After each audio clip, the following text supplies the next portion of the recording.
What's up, all Spartan Tribe? This is Roll Spartan 125, back for yet another great reaction. Okay, this is the Battle of Midway, 1942, told from the Japanese perspective. This is one of 3 videos that have been requested. So, yeah. I think we've seen it from the American side, so it'll be interesting to see what it's gonna be like from the Japanese side. Yeah. Alright. Well, as I said, I don't know what to really expect, so this'll be interesting, I think. So let's jump in. It's been 6 months since the attack on Pearl Harbor, and so far the war has been triumphant for the Empire of Japan. They had achieved a string of victories across the Pacific and had captured many research-rich territories. However, Japan still found herself in a difficult position. Despite all of their successes, their biggest opponent, the United States, had yet to show any signs of surrendering. This was worrisome. Japan needed to end the war quickly before the US, with its mighty industrial strength, ultimately defeated them. So what Japan needed was to win a decisive battle, one that would demoralize the Americans and finally bring them to the negotiating table. It was considered that America's center of gravity was its Pacific Fleet, primarily its carriers. Destroy this and you destroy their will to continue the war. Therefore, the only chance Japan had of winning this war was if the American carrier fleet was destroyed. But the question was, how to provoke the carriers from leaving its safe base at Pearl Harbor? The answer: attack an objective the Americans wouldn't relinquish without a fight. And after much debate, it was decided that Midway would be that objective. If the Japanese attacked and invaded Midway, the Americans would certainly respond in force, and this would finally give the Imperial Japanese Navy a chance to annihilate the American carrier fleet once and for all. And thus, Operation MI was created. I think it's interesting that, like Montemayor said, that the biggest enemy, United States, didn't show signs of surrendering. I mean, when you think about it, Pearl Harbor had just been attacked. The Americans were angry. Yeah, it makes sense that they're not going to surrender. You know what I mean? But why would they? So that's why they had to come up with a plan to destroy their fleet. Yeah, this is interesting. This is piquing my interest. I'm not usually interested in like World War II stuff, to be honest. I'm more of a, I do like history, but the further back you go, the more interested I am. So like the 1800s, maybe the early 1900s, but you know, back from that, I get more and more interested. I've always been very interested in like medieval sort of history, you know, stuff like that. I don't know why. It's just me. It's just the way I am. Go figure. And thus, Operation MI was created with the objective of capturing Midway and destroying the Pacific Fleet. The Japanese premised their plan on achieving surprise, and therefore would have to make the 3,000-mile voyage on radio silence. Also, they were to disperse their forces in order to avoid detection and mask their intentions. In conjunction, there was another operation to the north to take over the Aleutian Islands, which was codenamed Operation AL. And so on the early hours of June 4th, all the forces were in position to attack a small, tiny atoll in the Central Pacific. The stage was set for one of the most epic engagements in naval history. This is the Battle of Midway. The battle will be told from the Japanese perspective. The fog of war will be included during this video. That means you, the audience member, will only know the positions of the Americans the moment the Japanese commander knew of it. This is to put the audience member in the commander's seat to see how they would have reacted themselves, given the unique circumstances and complex scenarios that plagued the Japanese on the morning of June 4th. Okay. So to start off, let's see who the commander was and what his forces were. Spearheading the MI formations were 4 top-of-the-line fleet carriers of the 1st Mobile Striking Force, also known as the Kido Butai. This was the most destructive offensive weapon the Japanese Navy had, and would be the main protagonist of the upcoming fight. Its commander is Vice Admiral Nagumo Chuishi. He was 55 and had assumed command of the 1st Air Fleet in April of 1941. He didn't get this post because he had naval aviation experience. In fact, he has specialized in torpedoes. He got the job simply based on seniority. It was said his command style lacked decisiveness and that he was too reliant on his staff. Nevertheless, in June of 1942, he was the most experienced carrier commander in the world. Nagumo had 4 carriers with him this day. His flagship was the Akagi. The Akagi was the oldest and longest of all the flat tops. She had a large aircraft capacity, and since she had been converted from a battlecruiser hull, possessed a high speed. The Kaga was a battleship conversion, so this made her the least maneuverable and the slowest of the 4. But she did embark the most aircraft. While typical squadron strength was 18, she herself carried 27 carrier attack planes. These 2 carriers were the stolid warhorses of the Kido Butai.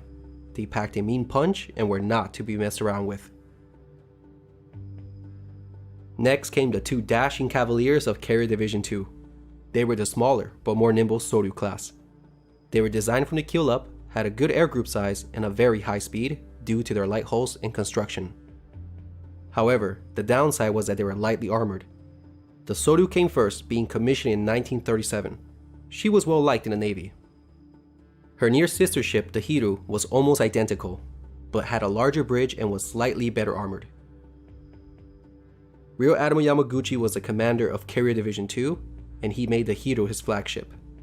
He was another high-ranking member of the fleet and was known to be an aggressive, hot-tempered commander compared to Nagumo. From the 4 carriers, Nagumo had a combined strength of 248 aircraft, 260 total aircraft if one includes the scout planes from his escorting cruisers.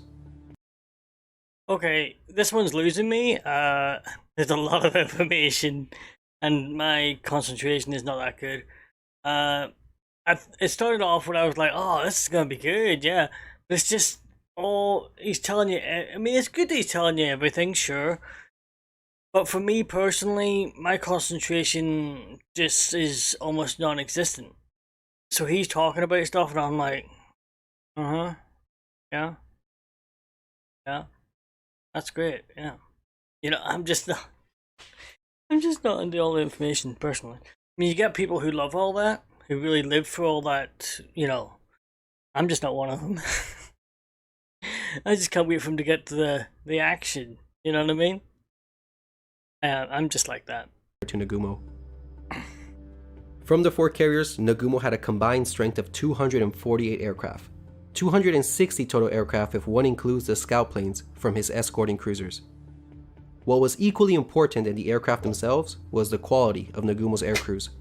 It wasn't a stretch to say that at this point in the war, the best naval pilots in the world were on board these 4 ships. Oh, what? Really?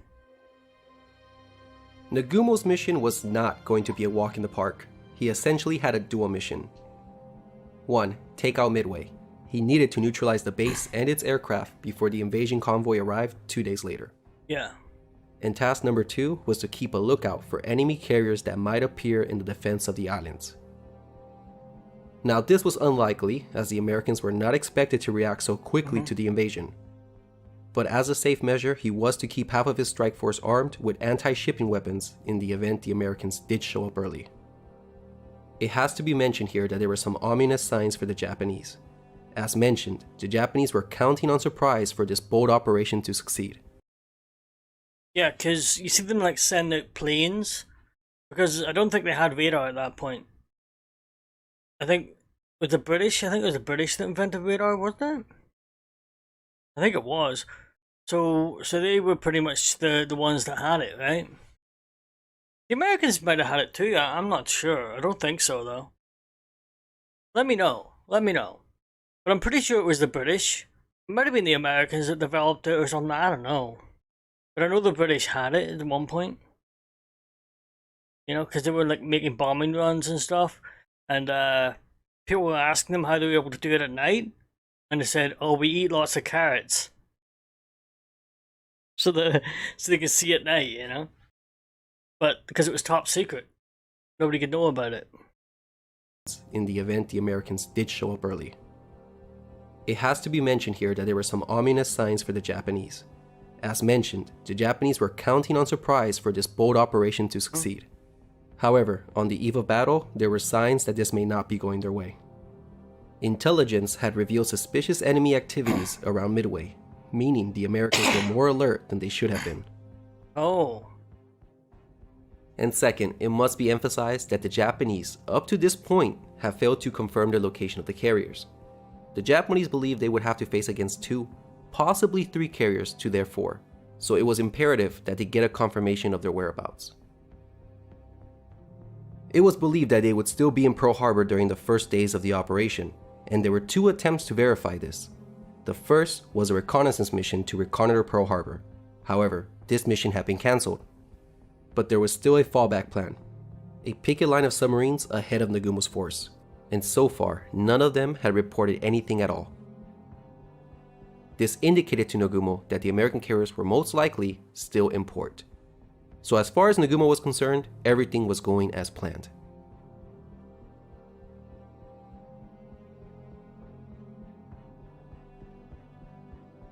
Alright.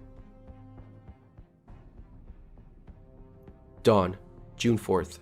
Compared to the scattered cloud cover to the northeast, the Kido Butai found itself under low but light cumulus clouds. The carriers continued to steam into the wind, which was coming from the southeast, to prepare for the air raid. At 0430, a strike of 108 aircraft was launched against Midway. All of these planes were launched in just 10 minutes, a testament to the skill and training of the Japanese pilots. Leading the strike was Lieutenant Tomonaga Joichi. He was a veteran of the air war over China, but this would be his first combat sortie against the Americans. Now, they were saying that the Americans were more alert than they should have been. I think it's something to do with the attack on Pearl Harbor. You know, they were still sore after that, so they were keeping the feelers out in case there was another attack, which would be smart. And they were just being cautious, I think, you know? Because the attack on Pearl Harbor came out of nowhere. Nobody was ready for it. So it makes sense that they wouldn't want to be caught off guard again, which is probably why they're on high alert constantly, because they're in a state of war. So I think the Japanese are underestimating them at this point. I think maybe they've anticipated this, that there would be another attack, and they maybe anticipated that they would try and draw out their fleet by attacking Midway. I think they're ready for it. I think maybe they're actually waiting for them. Or they have sent their carriers out to sea, you know, to wait. You know what I mean? Because they know they're going to be like sending like reconnaissance and stuff in and trying to see what's there.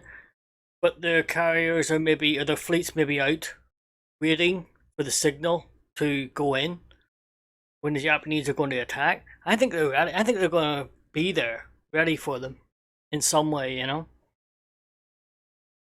This is, yeah, I like this. 30, a strike of 108 aircraft was launched against Midway.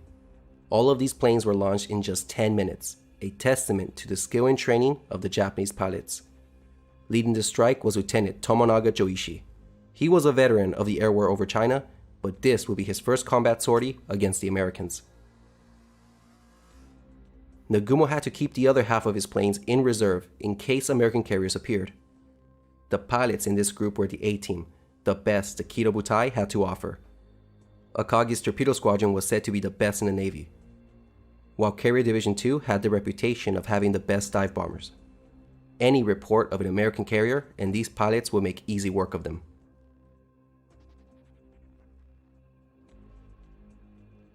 At the same time of the launch of the Midway strike group, reconnaissance planes were sent out from the escorting cruisers. The search consisted of 7 lines, 6 of which stretched out to 300 miles. Oh. Clearly, with only 7 planes to cover more than 176,000 square miles, the search effort can be considered half-hearted, perhaps even negligent. But in Nagumo's defense, it must be reminded that this was a precautionary air search. Simply put, Nagumo and his staff were convinced that no enemy carriers would appear this early into the battle. Yeah, that's exactly what I was talking about. Although, I would say criticism is justified. I mean, given the fact that Intel reported suspicious activities around Midway, and given the bad weather in the area, Nagumo should have doubled his search efforts as a safety measure. It's what a prudent commander would have done. Anyway, the launch of the search planes went well, except that the launching of float plane number 4 from the cruiser Tone was delayed for 30 minutes. What? Oh, that's not good. As the military proverb goes, no plan survives contact with the enemy, and today would be no exception. The operation officially began to unravel at 0532.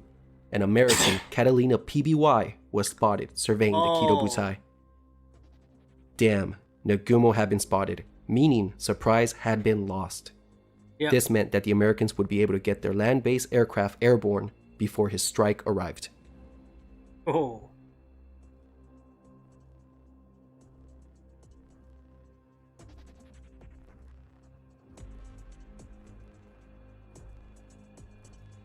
As predicted, the Americans had been able to launch all of its planes before the strike arrived. The bombers went to attack the Japanese carriers. Only the fighters stayed behind to defend the islands. These were 18 obsolete Buffaloes and 6 Wildcats. They intercepted the Japanese at 0620, 30 miles from the base. They never stood a chance with the more agile Zeros. In the ensuing battle, 13 Buffaloes and 2 Wildcats were lost. The carrier strike aircraft pushed through and began their bomb runs. Carrier Division 2 level bombers struck first at 0634. The dive bombers would come next at 0640. On Easter Island, the power plant, command posts, gasoline lines, and mess hall were destroyed, but damage to the runways was minor. On Sand Island, the oil tanks were set ablaze and the water lines were hit. Oh. A seaplane hangar and various base facilities were also destroyed. For their effort, American fighters and anti-aircraft fire destroyed 11 Japanese planes. Another 14 would be rendered unserviceable when they landed back on their carriers. That's a 23% loss. The damage to Midway support facilities had been heavy, but the base wasn't out of the fight. The air group commander, Lieutenant Tomonaga, looked back at the condition of Midway and with great dissatisfaction had to report back to Nagumo that a second strike was needed to neutralize the base.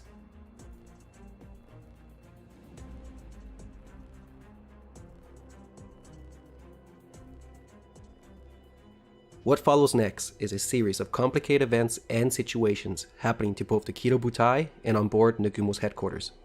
So I'll tackle them separately, starting with the initial airstrikes against the Kido Butai. At 0710, 6 TBF Avengers and 4 Army B-26s were spotted approaching the Japanese carriers. This would be the first of 4 separate attacks from Midway base aircraft that would harass them throughout the early morning. Over 30 fighters were sent to destroy the 10 American warplanes. The Avengers selected the Hiru. Zero swarmed over them, and one by one, the torpedo bombers were shot down. Only 2 were able to launch at the Hiru, but from extreme range, and they missed. Oh. The 4 B-26s, which had been modified to carry torpedoes, went for the Akagi. Only 2 were able to launch, but they both missed. The real danger was posed by the last B-26. The damaged bomber made no attempt to pull out of its attack. Instead, it headed directly for Akagi's bridge. Nagumo and his staff saw this and were shocked. The Americans were not supposed to show this kind of bravery. The bomber pressed on and at last minute, narrowly missed the bridge and crashed into the sea. His suicide attack had failed, but surely it had given Nagumo and his staff one hell of a scare. Yeah. Despite the bravery and determination, the attack had failed to achieve a single hit. 5 Avengers and 2 Marauders had been shot down. The Japanese lost 2 Zeros. Jeez. Half an hour later, at 0753, a new force was spotted approaching the mobile force. 16 Marine Corps Dauntless dive bombers. 9 Zeros set out to destroy them. The dive bombers pressed on and went for the Hiru. Instead of going for a steep dive, ensuring accuracy, these planes conducted a glide bombing attack. They were clearly inexperienced pilots if this was their way of attacking. No.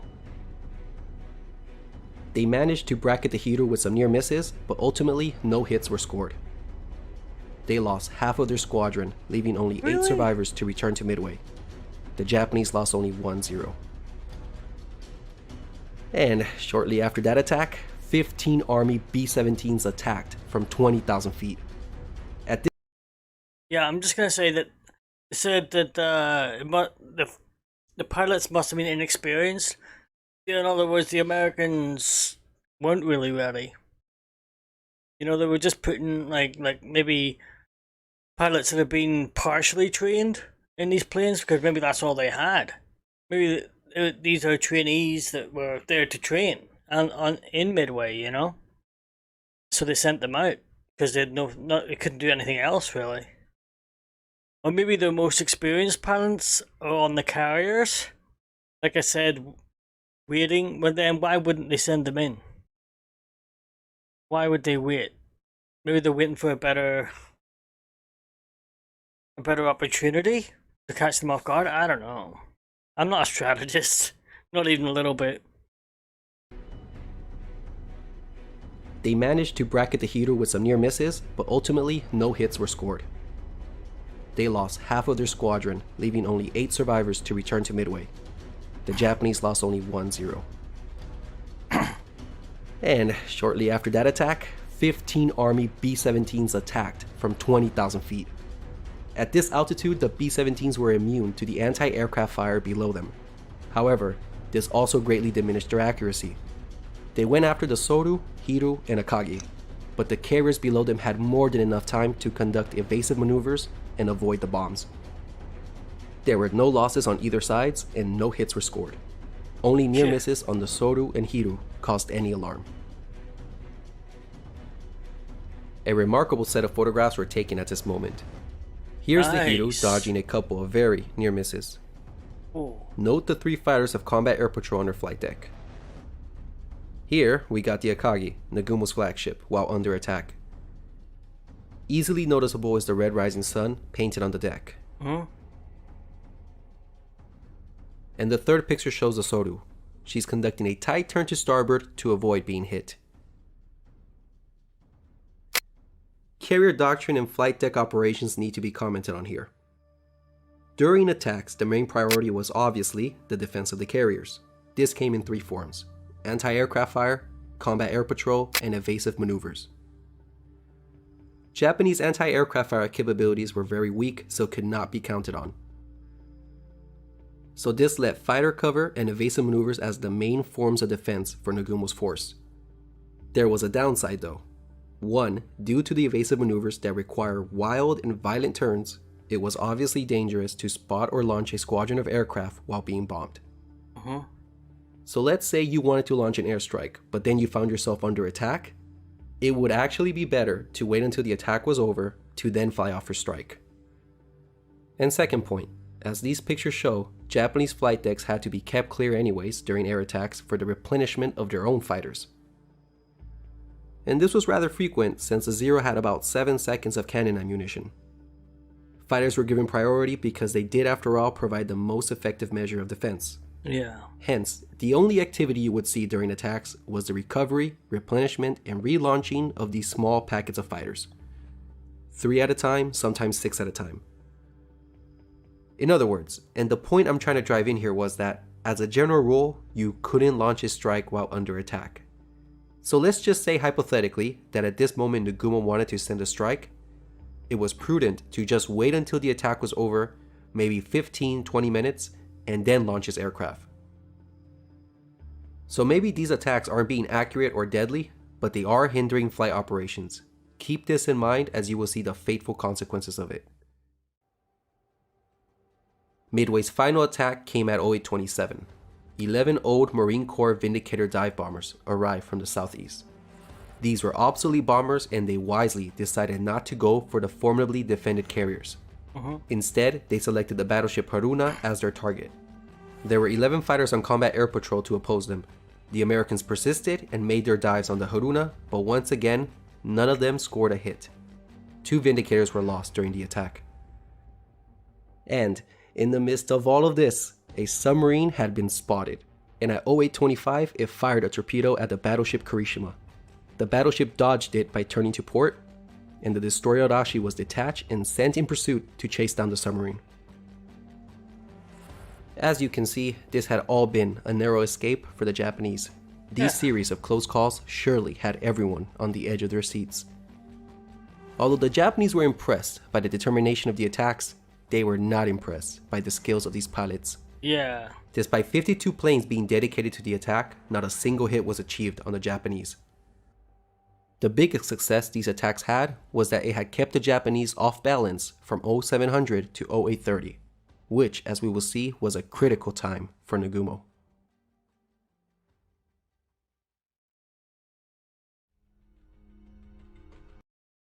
Yeah, the Americans, I don't know, they're just missing everything.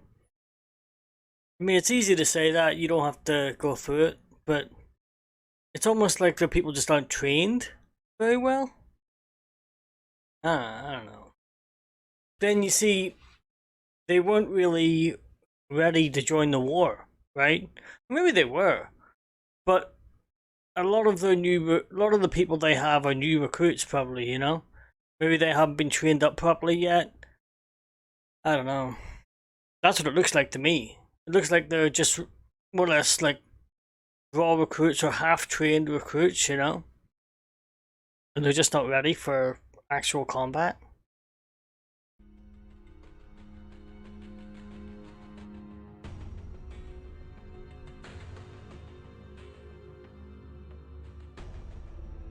During the early morning attacks on the Kido Butai, a more serious situation was developing in the high command with Nagumo and his staff. Shortly after 0700 hours, Nagumo received Tomonaga's report that a second strike was needed. The news was unpleasant, but had actually been expected. How could a force of 72 bombers, half of which were armed with medium-sized bombs, be expected to neutralize a fortified base? He could allow Tomonaga's flight to return, refuel and rearm, and then send them back. But of course, this would take hours to complete, allowing the Americans to lick their wounds and reform their defense. This would contribute further casualties. Or alternatively, he could strike the Americans while they were still down. He could use his reserve aircraft, who at the moment stood idly by doing nothing. But these were exclusively off the table because Yamamoto had ordered them to be reserved in case of an enemy carrier task force appearing. But surely, Yamamoto wasn't expecting Nagumo to fight an entire battle with only half his strength. I mean, come on, this was tantamount to making Nagumo fight this entire battle with one arm tied behind his back. And this right here had been the fault in the whole Midway plan. There simply weren't enough planes. There weren't enough planes to do the dual mission, to both attack Midway and to keep a reserve in case enemy carriers appeared. This is it. I think the Americans, again, are expecting this. They're expecting that he should have more planes than what he's launched. They're expecting a second attack. But they know he doesn't have enough time to get the planes that were already sent ready to go again. So he'll have to use his reserve. In other words, the ones that are being kept to fight off any carriers that might come along. Right? So if they wait, right, and they wait till he sends out his second force, the carriers can then move in and take them by surprise. That's what I think might happen, because it looks kind of haphazard for the Americans, which this doesn't fit. You know what I mean? They should be doing better. Why aren't they doing better? I don't get it. It's almost like it's maybe they planned it this way to give the Japanese confidence that they're gonna win. This was tantamount to making Nagumo fight this entire battle with one arm tied behind his back. And this right here had been the fault in the whole Midway plan. There simply weren't enough planes. There weren't enough planes to do the dual mission, to both attack Midway and to keep a reserve in case enemy carriers appeared. So Nagumo looked at the maps, and by now his air searches were reaching their maximum range. And so far, nothing had been found or reported. So why not use these planes for the second strike? And let's not forget that at this moment, a Maverick plane from Midway had just tried to suicide crash into his bridge. Yeah. Midway was clearly still a threat, and as long as its airbase was operational, it posed a danger to his carriers. This is what probably prompted Nagumo's consequent decision. Midway had to be neutralized. Thus, at 07:15, Nagumo went against Yamamoto's orders and ordered the rearmament of his reserve aircraft. The rearmament process began in the hangars below. Torpedoes were removed and land bombs installed. The dive bombers weren't affected by this because they were armed once they had been spotted on the flight decks. So in reality, this chaotic, fast-paced rearming process was happening only in the hangars of the 1st Carrier Division. All in all, this process was going to take about an hour and a half to complete. Then, 30 minutes into the rearmament process, at 07:45, Nagumo received a report. That Tone plane, the one that had been delayed, ran across an American force. Sight what appears to be 10 enemy surface units. I knew it. Nagumo was stunned. He quickly cancelled and reversed the rearmament order and took stock of the situation. It will basically boil down to two options for him. Send an immediate strike right now, or send a strike after Tomonaga's planes were recovered. This is what is most commonly known as Nagumo's dilemma. So I will ask the viewer to put themselves in Nagumo's shoes for a while to better understand his conundrum. And I'll let you know, it's not as simple as it looks. Many factors have to be considered. Keep in mind that you would have had only 15 minutes to decide on the correct course of action. Oh. So let's first dive into the aggressive option, which is attacking immediately. Okay, first off, the sighting didn't even make sense. Based on the location, Tony number 4 plane was never supposed to come across it. Either he wasn't where he was supposed to be, or the task force location was incorrect. This brings up the composition factor. It was unknown. What did 10 ships mean? It could be a carrier task force, or they could simply be auxiliary ships. Nagumo didn't know, and this was unsettling. What if he sends a strike and the sighting proved to be just destroyers or support ships? This had actually happened to Admiral Takagi a month earlier in the Battle of Coral Sea. Nagumo did not want a repeat of that mistake. But there were two additional alarming clues about the sighting. Why was there a force 240 miles northeast of Midway? There would be no reason for a force to be in this location unless it contained a carrier. And if it was a carrier, it would be in a prime position to unleash an attack on the Japanese's flank. And more importantly, why was it steering into the wind? As it was known, it was procedure for aircraft carriers to steam into the wind when launching their aircraft. Nagumo and his staff apparently saw the validity of these two clues, but in the end came to the conclusion that it was most likely just a surface force. Second, the rearmament process wasn't as devastating as many believe. The Val dive bombers weren't affected by this, only the Kates. 34 had been armed with torpedoes, but now only 19 were ready. 15 had been switched to land bombs. So instead of having a full strike complement of 78 planes, he now only had 64 planes properly armed. Although that's only a difference of 15. 64 planes were more than enough to sink any task force encounter. Okay. And here's the third factor, time. Nagumo was restricted on time because Tomonaga's force would soon be arriving at about 08:15 and they would be low on fuel, meaning they had to be landed quickly unless they were forced to ditch at sea. This was the worst timing ever for Nagumo. Japanese flight decks were restricted in that they could only do one operation at a time. They could either launch, recover, or spot aircraft. Thus, Nagumo had to decide, either launch his counterstrike now or recover the Midway strike. The fuel situation was troubling. If he didn't want to lose any more planes through ditching, he needed to finish the recovery by 08:45 the latest. Why 08:45? Well, let's take a look and work backwards to calculate the time constraints. It's 07:45 now. Tomonaga's planes had enough fuel to fly overhead until about 09:15. It would take 20 to 30 minutes to land them. That makes 08:45 the threshold. You better finish your launching process by this time or else start losing aircraft by ditching. This leaves Nagumo with an hour of leeway, and it took about 45 minutes to spot and launch an airstrike. So if he wants to take this opportunity to launch an attack with what he's got, he can. but he would have to start the process by 0800 the latest. Thus, this is the 15-minute window Nagumo got to make a decision. Geez, talk about being under pressure, huh? Yeah. Was an attack feasible? Yes, it was. It would be a tight squeeze, but if he began now, by 0800, by 0845 his counterstrike would have taken off and Tomonaga's planes, who would be flying on fumes at this point, would then land. Like, what would you do? What would you decide? I mean, obviously you have to strike on the islands, but you cannot leave yourself vulnerable to a carrier attack, yeah? Oh, that is not a good position to be in. He's got 15 minutes to decide? I don't know. I mean, it seems kind of simple in a way because you keep your second force for the carriers because that's what they were there for originally. But you need to you need to take these islands too. I think he's going to underestimate the Americans again. I think he's going to assume that there's no carrier there.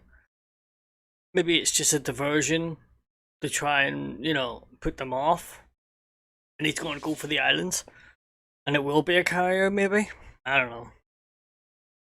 Oh. Yes, it was. It would be a tight squeeze, but if he beats Scott, he can. But he would have to start the process by 0800 the latest. Thus, this is the 15-minute window Nagumo got to make a decision. Geez, talk about being under pressure, huh? Was an attack feasible? Yes, it was. It would be a tight squeeze, but if he began now, by 0800, by 0845 his counterstrike would have taken off and Tomonaga's planes, who would be flying on fumes at this point, would then land. However, scratch that hypothetical because at 0753, the Kido Butai came under attack by those dive bombers. Theoretically, he could still launch a strike while under attack, although this was rarely done in combat and it was extremely risky. But one thing was for sure, that 45-minute launching process would have definitely stretched out closer to the length of an hour. Ooh. As a result, the possibility of Tomonaga's air group having to commit a mass ditch would become likely. Disposing of perhaps dozens of aircraft at the start of a battle was unthinkable. So Nagumo had to decide, does he attack this unknown target based in this sketchy, unconfirmed location with some of his planes carrying the wrong ordnance and risk losing additional planes by unnecessary ditching? Or he could simply wait until Tomonaga's strike had landed, and then after recovery, launch a full balanced strike at whatever this target is with the proper ordnance. This was clearly the ultra-safe choice that offered no unnecessary risk. But what made Nagumo think he still had time? Well, if we take the reported position at face value, the location meant that even if this force contained a carrier, it wouldn't have been within strike range of an escorted strike. The Americans would have to close the distance and then launch a strike, which meant it wouldn't reach Nagumo's carriers until about 10:15, some 2 hours from now. Thus, Nagumo would have the time to launch his own counterstrike before he himself was reached. So I asked the viewer to press pause and consider the options. Honestly, with all this information at hand, what would you have done? That's a tough one. I have to say I might play it safe and recover the planes that are coming in and then launch an attack. That it would be the ideal thing, right? But what if he's wrong? What if the position reported is wrong? What if that plane that spotted those ships was off position? You know what I mean? What if he wasn't in the right place? Or the place he thought he was? And he reported the wrong position. I think he's going to play it safe. I think he'll play it safe because he thinks he's got time. He thinks time is on his side. It'll be interesting to see what happens though. But if I were him and I thought I had time on my side, I thought that, I could do everything, I might go for that. That's definitely the ideal one, I think. I don't know. Just glad it's not me. So I asked the viewer to press pause and consider the options. Honestly, with all this information at hand, what would you have done?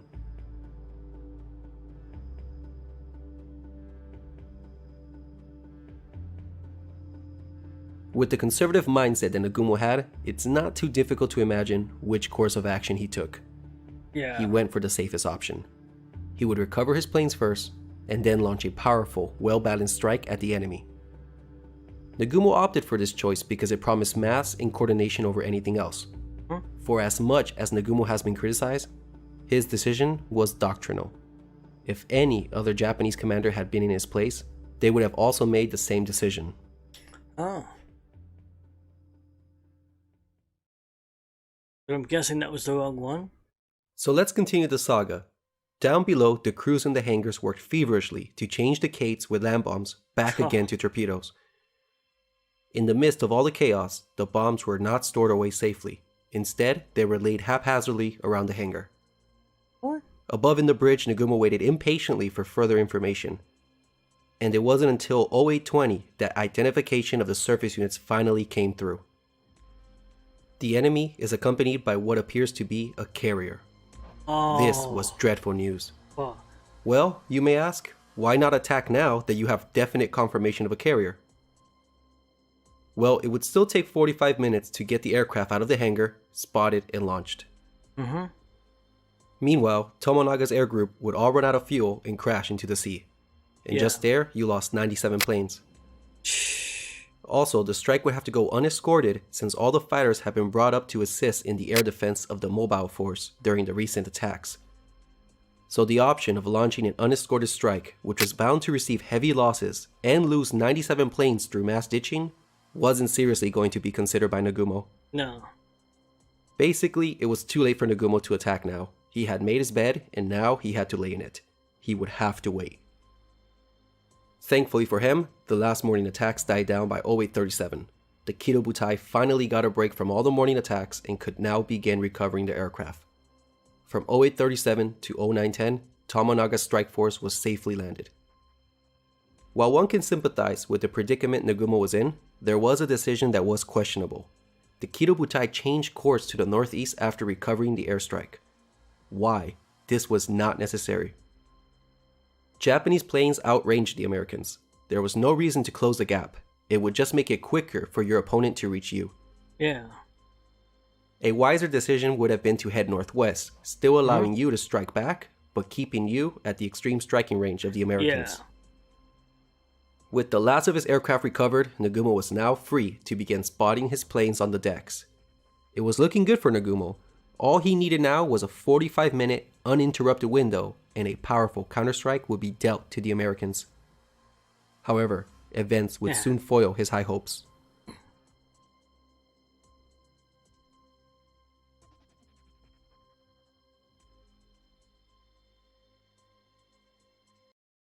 I noticed that the American planes are called Devastators. That's not a good sign. If they're calling their plane a Devastator, that's not good. No. And there's 15 of them? This will be interesting. Question is, are they more skilled than the ones before? Or was all that a plan just to draw the Japanese in? You know what I mean? Make them confident. I don't know. I think it is. I think the Americans missed on purpose.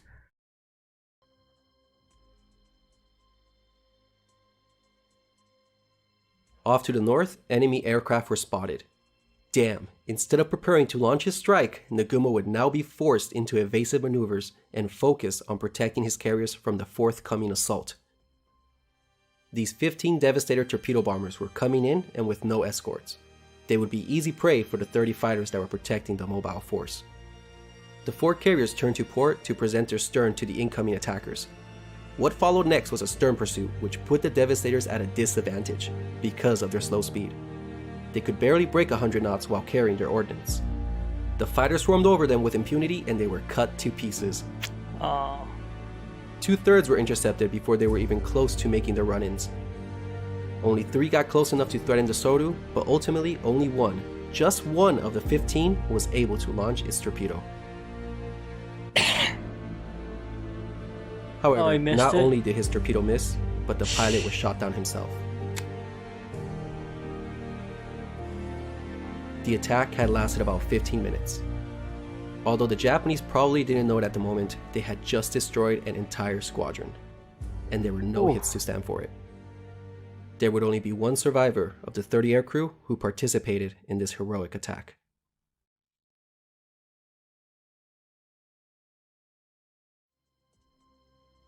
But as soon as that attack was over, at 0940, another one began, this time from the south. It was at this time that Nagumo had to have realized that his mobile force was in serious trouble. Yeah. It was imperative that Nagumo get his planes off the deck before being hit himself. All he needed was a 45-minute window to launch an airstrike.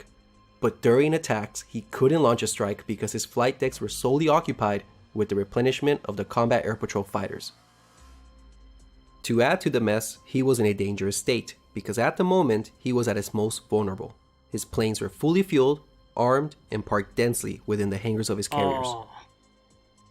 And more disturbingly, it was clear that these were carrier-based bombers. Obviously, the reported location of the carriers had been wrong this whole time. I knew it. They had actually been 55 miles closer when they were spotted at 0728. Thus, his mobile force had been within American strike range this entire time. This is a clear example of the fog of war. Just like at Coral Sea, the Japanese commander had made a decision based on the information at hand. Although unbeknownst to him, the information had been incorrect. Sometimes you can just plain out have bad luck. One thing was for sure, Japanese scout planes needed to practice their ship identification and spotting skills. Yeah. Oh well, maybe Nagumo can dodge this attack as well. The 14 torpedo bombers came in unescorted. The two divisions had selected the Kaga as their target, and they were trying to do an anvil attack on the slow carrier. But it would be difficult to do with their slow lumbering planes.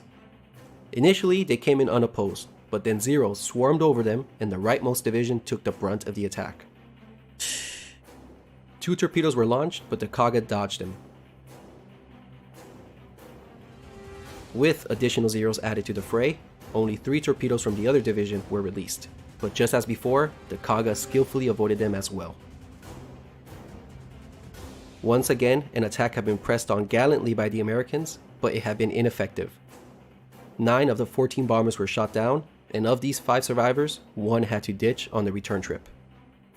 Only 1 Zero was lost.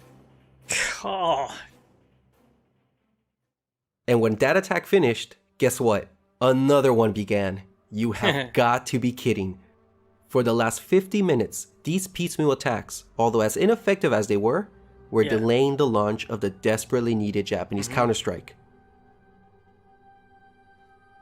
And more frightening, judging this to be the 3rd torpedo squadron, there definitely had to be more than 1 carrier. Actually, there wasn't just 1, there were 3. Boy, was Nagumo in trouble. Yeah. Also, the Japanese must have asked themselves at this point, where were the dive bombers? If the Devastators had made it this far, an imminent dive bombing attack was sure to come. But something was different with this forthcoming attack. These 12 torpedo bombers came in with an escort of 6 Wildcats. The Zeros set out to intercept them, but little did they know they were in for a surprise. For the first time in the war, the famous Thatch Weave was used, named so by its creator Jimmy Thatch, who was leading the division. The planes would start in a beam defense position. Once a Zero was on the tail of a Wildcat, the 2 sections would turn towards each other. This allowed one section to get a head-on attack on the chasing Zero. It would either kill or brush off the Zeros on your partner's tail. The process could easily be repeated. This defensive maneuver stunned the Zero pilots. Up to this point in the war, the Japanese pilots would always come out victorious in dogfights against their opponents. But now they were the ones getting beaten. 4 Zeros were shot down and only 1 Wildcat was lost during this interception. Nice. Thatch and his fighter squadron alone attracted the attention of over 20 Zeros. Many things have to be acknowledged at this point. First, the escort had done an excellent job. 11 of the 12 Devastators were actually able to push through for their run-ins, and this posed a considerable threat to the carriers. This caused the remaining Zeros, who were looking out for any nearby dive bombers, to descend from their high-altitude patrols to shoot down these intruders. Therefore, as we can see, the northeast sector became a magnet, sucking in all the fighters on combat air patrol. Disturbingly, this had the effect of leaving the carriers with no overhead protection. Oh no. What we are seeing here is a dangerous example of target fixation. Yeah. All eyes were glued on this developing threat that the situational And then awareness, another one's that gonna is, come in. keeping a lookout for any other threats, was forgotten. This was leaving the Kido Butai in a vulnerable state.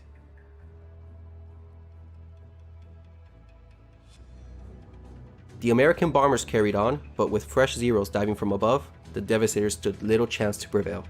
The same story played out, and over half were shot down. Now, I think at this point,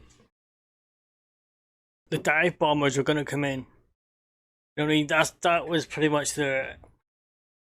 You know, they wanted to be a distraction for the Zeros, right?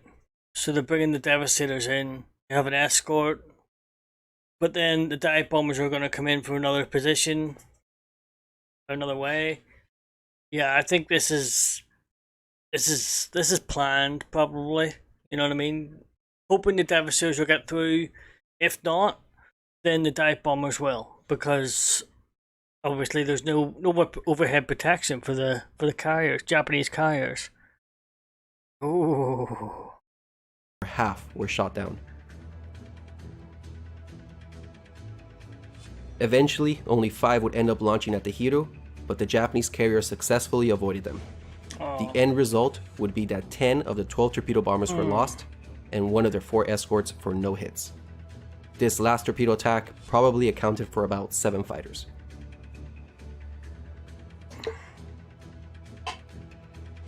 The time was 10:20. The torpedo attack was halfway through, and as expected, not one had struck home. It was a testament to the prowess of the Japanese pilots. The Kido Butai had been in combat for the last 3 hours and had avoided all the bombs and torpedoes thrown at it, with its evasive maneuvers and its skilled fighters. Nagumo had been quite lucky, actually.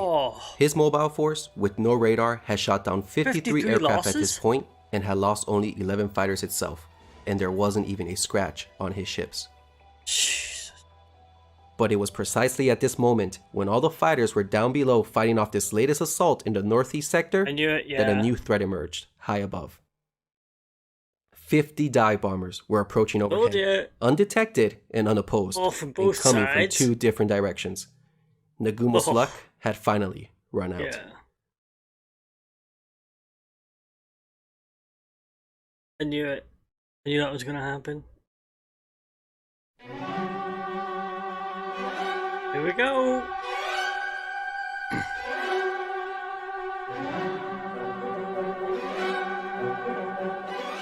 The Kido Butai had never been faced with defeat before. In the previous 6 months, they had ruled the seas. They had sunk 5 capital ships, a light carrier, 2 cruisers, and half a dozen destroyers. But now, their unbroken string of victories would come to an end. These dive bombers weren't rookies like the Midway base bombers. These were the A-team of the Pacific Fleet, and with no opposition, the result would be deadly. From the south came 2 squadrons, and they all teamed up on 1 carrier, the enormous Kaga. 30 dive bombers began their steep dives from 19,000 feet. The Kaga was practically taken by surprise, and she received 4 hits. One of which landed on the bridge, killing the captain and his staff. The planes, being fully fueled and armed inside the hangar, ignited, causing a chain of secondary explosions. She quickly became an inferno. The Soru was attacked by 13 dive bombers. 3 bombs were placed evenly along the center of her flight deck. All her hangars were hit, and just like the Kaga, the bomb set off a chain of explosions inside the ship. Fires immediately engulfed the carrier. Kinda knew that was gonna happen. It looked as if the Akagi might get off scot-free. However, when the Kaga was being pummeled, 3 dive bombers peeled off at the last moment and went for her. With pure skill, a bomb was dropped in its upper hangar. It didn't seem serious at first. A carrier this big could have certainly survived this single hit. But just like her sister ships, the planes and bombs inside her hangars began to detonate. Thereafter, fire spread uncontrollably, and the Akagi, the flagship of the Kido Butai, was doomed.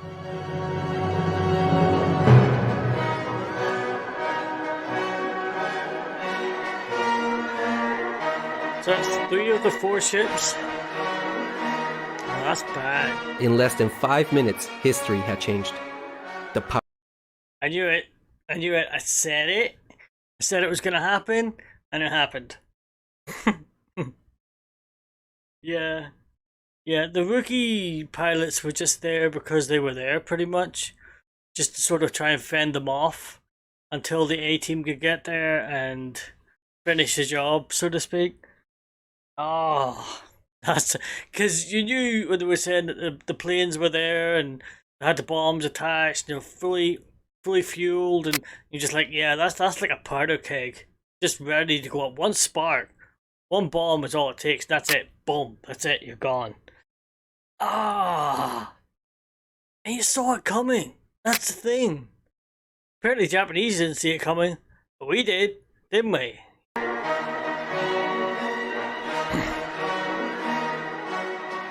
In less than 5 minutes, history had changed. The powerful Kido Butai had been wrecked. Only one had been able to escape destruction. Oh, the it Hiro. escaped? The outcome of the battle now rested upon the shoulders of the Hiro and her elite pilots.